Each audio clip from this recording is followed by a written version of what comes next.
যুক্তরাষ্ট্র চুক্তি মানলে ইরানও প্রতিশ্রুতি রক্ষা করবে, কঠিন হুঁশিয়ারি পেজেশকিয়ানের। 9 জুলাই খামেনির জানাজায় অংশ নেবে 2 কোটি মানুষ। কুয়েত ও বাহরাইনে মার্কিন ঘাঁটিতে ইরানের ভয়াবহ হামলা। যুক্তরাষ্ট্র ইরান পাল্টাপাল্টি হামলা দেখিয়ে দিল যুদ্ধবিরতি কতটা নাজুক। যুক্তরাষ্ট্রের সঙ্গে বন্ধুত্বে কি ফাটল ধরেছে, কি ভাবছেন ইসরায়েলিরা? এতক্ষণ শুনছিলেন সংবাদ শিরোনাম, এখন বিস্তারিত। সমঝোতা স্মারকের শর্ত অনুযায়ী যুক্তরাষ্ট্র তার অঙ্গীকার বাস্তবায়ন করলে ইরানও নিজেদের প্রতিশ্রুতি পুরোপুরি পালন করবে বলে জানিয়েছেন দেশটির প্রেসিডেন্ট মাসুদ পেজেশকিয়ান। বার্তা সংস্থা মেহেরের খবরে বলা হয়েছে, সামাজিক যোগাযোগ মাধ্যম এক্সে দেওয়া এক পোস্টে তিনি এ মন্তব্য করেন। পেজেশকিয়ান বলেন, সমঝোতা কখনোই একতরফা বিষয় নয়। যুক্তরাষ্ট্র যদি চুক্তির শর্ত মেনে চলে তাহলে ইরানও নিজের দায়বদ্ধতা রক্ষা করবে। একই সঙ্গে তিনি জোর দিয়ে বলেন, ইরানের নীতি সবসময় যুক্তি, সংলাপ ও পারস্পরিক সম্মানের ওপর ভিত্তি করে হলেও দেশের নিরাপত্তা ও সার্বভৌমত্বের প্রশ্নে কোনো ধরনের আপোস করা হবে না। তিনি আরও বলেন, অযৌক্তিক হুমকি কিংবা ভিত্তিহীন চাপের মুখে ইরান যুক্তিবোধ ও মানবিক মর্যাদার ভিত্তিতে সিদ্ধান্ত নেবে, তবে প্রয়োজন হলে দেশ রক্ষায় দৃঢ় ও কঠোর পদক্ষেপ নিতে দ্বিধা করবে না। ইরানি প্রেসিডেন্টের এই মন্তব্য এমন সময় এসেছে যখন গত কয়েক দিনে ইরান ও যুক্তরাষ্ট্রের মধ্যে আবারও সামরিক উত্তেজনা বেড়েছে। এতে গত 18 জুন কার্যকর হওয়া যুদ্ধবিরতি চুক্তি নতুন করে চাপের মুখে পড়েছে। রোববার যুক্তরাষ্ট্রের বিমান হামলার জবাবে ইরানের ইসলামী বিপ্লবী গার্ড বাহিনী কুয়েত ও বাহরাইনে অবস্থিত মার্কিন সামরিক স্থাপনায় হামলা চালানোর দাবি করে। এরপর ইরানের পররাষ্ট্র মন্ত্রণালয় যুক্তরাষ্ট্রের হামলাকে যুদ্ধবিরতি চুক্তির স্পষ্ট লঙ্ঘন বলে আখ্যায়িত করে এবং এর তীব্র নিন্দা জানায়। এরপর জানবেন, গত ফেব্রুয়ারিতে যুক্তরাষ্ট্র ও ইসরায়েলের যৌথ বিমান হামলায় নিহত ইরানের সাবেক সর্বোচ্চ নেতা আয়াতুল্লাহ আলী খামেনির শেষকৃত্য ও দাফন অনুষ্ঠানের সব প্রস্তুতি শেষ করেছে তেহরান। আগামী 4 জুলাই রাজধানী তেহরান ও পবিত্র শহর কোমে আনুষ্ঠানিকভাবে শোকানুষ্ঠান শুরু হবে বলে জানিয়েছে দেশটির আধা সরকারি বার্তা সংস্থা মেহের নিউজ। প্রতিবেদন অনুযায়ী আগামী 9 জুলাই খামেনির জন্মস্থান উত্তর পূর্বাঞ্চলীয় শহর মাশহাদে তাকে দাফন করা হবে। ইরানের কর্মকর্তাদের ধারণা, এই শেষকৃত্য অনুষ্ঠানে প্রায় 2 কোটি মানুষের সমাগম হতে পারে, যা দেশটির ইতিহাসের অন্যতম বৃহৎ শোক সমাবেশে পরিণত হতে পারে। বিপুল জনসমাগম নিরাপদ ও সুশৃঙ্খলভাবে পরিচালনার জন্য ইরানের পুলিশ, ইসলামিক রেভলিউশনারি গার্ড কর্পস এবং অন্যান্য নিরাপত্তা সংস্থা যৌথভাবে কাজ করছে। মেহের নিউজের খবরে আরও বলা হয়েছে, ইরাকের পবিত্র কারবালা শহরেও খামেনির স্মরণে বিশেষ শোক সভার আয়োজনের পরিকল্পনা রয়েছে, যদিও এ বিষয়ে ইরাকি কর্তৃপক্ষ এখনও আনুষ্ঠানিক ঘোষণা দেয়নি। গত 28 ফেব্রুয়ারি তেহরানে নিজ বাসভবনে যুক্তরাষ্ট্র ও ইসরায়েলের প্রথম দফার যৌথ বিমান হামলায় 86 বছর বয়সে নিহত হন আয়াতুল্লাহ আলী খামেনি। তার মৃত্যুর পরপরই শেষকৃত্যের পরিকল্পনা থাকলেও চলমান যুদ্ধ পরিস্থিতি এবং নিরাপত্তা ঝুঁকির কারণে অনুষ্ঠানটি কয়েক দফা পিছিয়ে দেওয়া হয়। বিশেষ করে ইরানের রাজনৈতিক নেতৃত্ব, সামরিক বাহিনীর শীর্ষ কর্মকর্তা এবং রাষ্ট্রীয় গুরুত্বপূর্ণ ব্যক্তিদের একসঙ্গে উপস্থিতির বিষয়টি বড় নিরাপত্তা ঝুঁকি হিসেবে বিবেচনা করা হয়েছিল। দীর্ঘ 4 মাসের প্রস্তুতি এবং নিরাপত্তা ব্যবস্থা জোরদারের পর অবশেষে জুলাইয়ের প্রথম সপ্তাহে রাষ্ট্রীয় মর্যাদায় এই শোকানুষ্ঠান আয়োজনের সিদ্ধান্ত নিয়েছে তেহরান।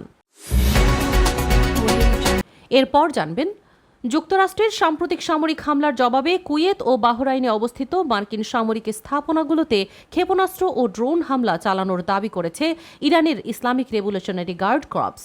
রোববার ইরানের রাষ্ট্রীয় সংবাদ মাধ্যম প্রেস টিভির বরাত দিয়ে এ তথ্য জানিয়েছে রয়টার্স। আইআরজিসি দাবি করেছে, যুক্তরাষ্ট্র যুদ্ধবিরতি চুক্তি লঙ্ঘন করে ইরানের ভূখণ্ডে হামলা চালিয়েছে। এর জবাব হিসেবেই উপসাগরীয় অঞ্চলে মার্কিন সামরিক ঘাঁটিগুলোকে লক্ষ্যবস্তু করা হয়েছে। একই সঙ্গে তারা সতর্ক করে বলেছে, ওয়াশিংটনের এমন পদক্ষেপের কারণে 2 দেশের মধ্যে চলমান কূটনৈতিক প্রক্রিয়া কার্যত স্থগিত হয়ে যাবে। হামলার পর স্থানীয় সময় রোববার ভোরে কুয়েতের সেনাবাহিনী জানায়, সম্ভাব্য হামলা প্রতিহত করতে দেশটির আকাশ প্রতিরক্ষা ব্যবস্থা সক্রিয় করা হয়েছে। অন্যদিকে বাহরাইনের স্বরাষ্ট্র মন্ত্রণালয় জানায়, সতর্কতামূলক সাইরেন বাজানো হয়েছে এবং বাসিন্দাদের দ্রুত নিরাপদ আশ্রয়ে যাওয়ার নির্দেশ দেওয়া হয়েছে। এর আগে শনিবার যুক্তরাষ্ট্রের সেন্ট্রাল কমান্ড জানায়, বাণিজ্যিক জাহাজে ইরানের আগে আগের হামলার জবাবে ইরানের সামরিক নজরদারি অবকাঠামো, যোগাযোগ ব্যবস্থা, আকাশ প্রতিরক্ষা স্থাপনা, ড্রোন সংরক্ষণাগার এবং সমুদ্রে মাইন পাতা সক্ষমতাকে লক্ষ্য করে হামলা চালানো হয়েছে। এ ঘটনার পর নতুন করে কঠোর হুঁশিয়ারি দিয়েছে আইআরজিসির নৌবাহিনী।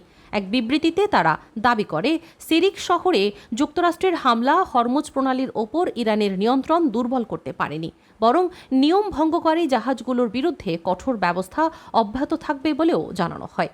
বিবৃতিতে আরও বলা হয়, মধ্যপ্রাচ্যে অবস্থানরত মার্কিন সামরিক ঘাঁটিগুলো ভবিষ্যতে আরও কঠোর পরিণতির মুখোমুখি হতে পারে। আইআরজিসির ভাষায়, অঞ্চলে থাকা মার্কিন ঘাঁটিগুলো আগামী দিনগুলোতে নরক যন্ত্রণা ভোগ করবে। সাম্প্রতিক পাল্টাপাল্টি হামলার ঘটনায় মধ্যপ্রাচ্যে নতুন করে উত্তেজনা বেড়েছে। বিশ্লেষকদের আশঙ্কা, চলমান যুদ্ধবিরতি কার্যকর রাখতে দ্রুত কূটনৈতিক উদ্যোগ না নেওয়া পর্যন্ত অঞ্চলে সংঘাত আরও বিস্তৃত হতে পারে।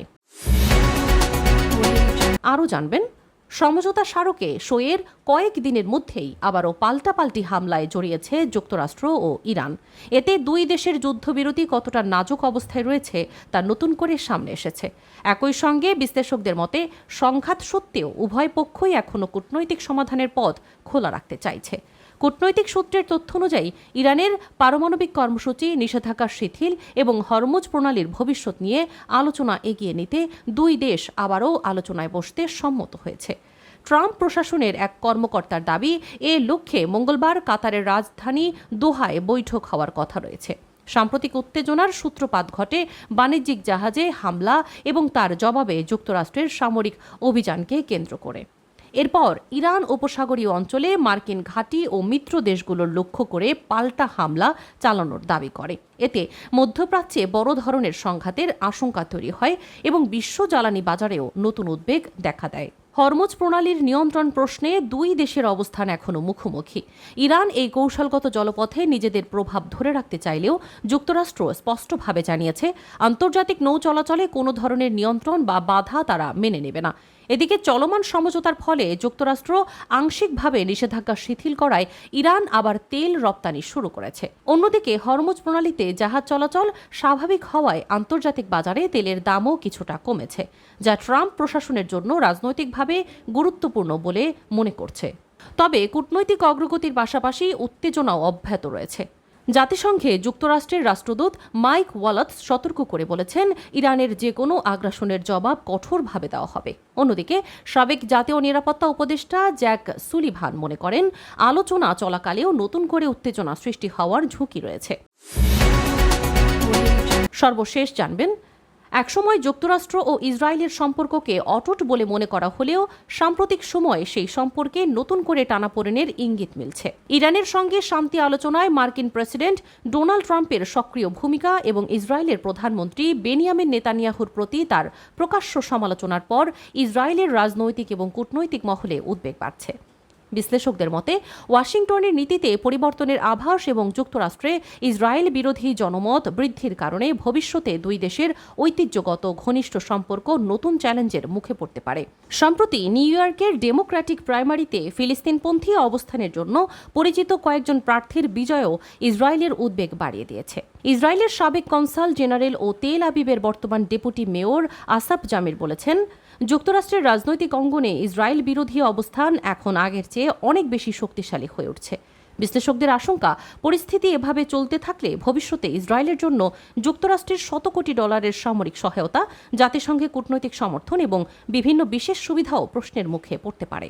সাবেক মার্কিন রাষ্ট্রদূত ড্যানিয়েল কার্জারের ভাষায়, দুই দেশের সম্পর্ক এখন এমন এক পর্যায়ে পৌঁছেছে যেখানে সামনে বড় ধরনের সংকটের আশঙ্কা রয়েছে। বিশ্লেষকদের মতে 2023 সালের 7 অক্টোবরের পর শুরু হওয়া গাজা যুদ্ধই যুক্তরাষ্ট্রে ইসরায়েলের জনপ্রিয়তা কমে যাওয়ার অন্যতম প্রধান কারণ।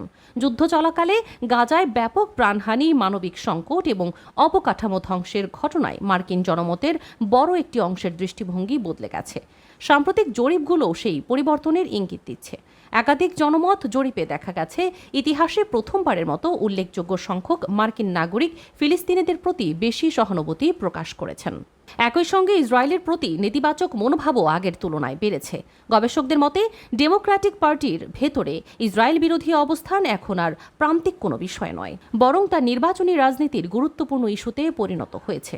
অন্যদিকে রিপাবলিকানদের একটি অংশ প্রশ্ন তুলেছে, ইসরায়েলের আঞ্চলিক সংঘাতে যুক্তরাষ্ট্র কতটা জড়াবে এবং দুই দেশের কৌশলগত স্বার্থ এখনও